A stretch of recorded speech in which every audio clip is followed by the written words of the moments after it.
शिव जी कहते हैं कि हे उमा, वह कुल धन्य है, संसार भर के लिए पूज्य है और परम पवित्र है, जिसमें श्री रघुवीर परायण विनम्र पुरुष उत्पन्न होते हैं।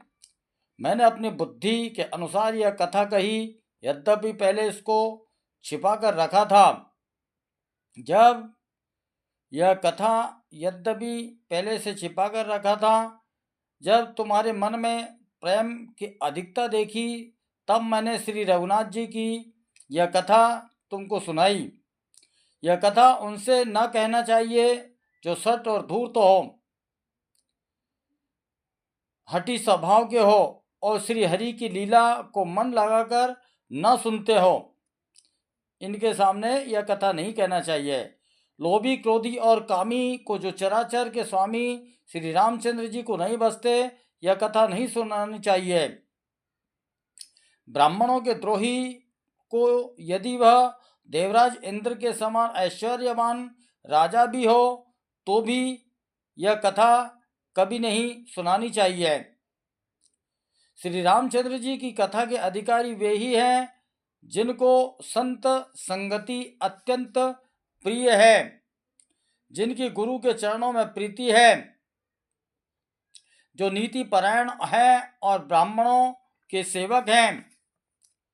वे ही इसके अधिकारी हैं और उनको यह कथा बहुत ही सुख देने वाली है।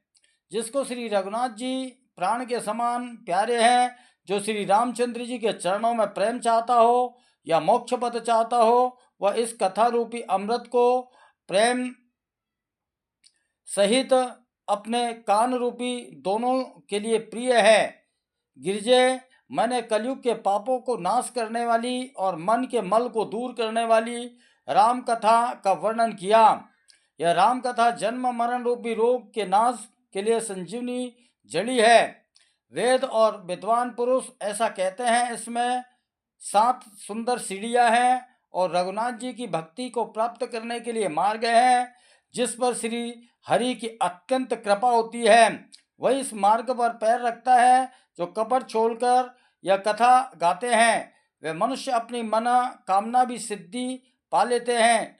जो इसे कहते हैं, सुनते हैं और अनुमोदन करते हैं, वे संसार रूपी समुद्र को पार कर जाते हैं और प्रभु की कृपा उनके ऊपर विशेष होती है।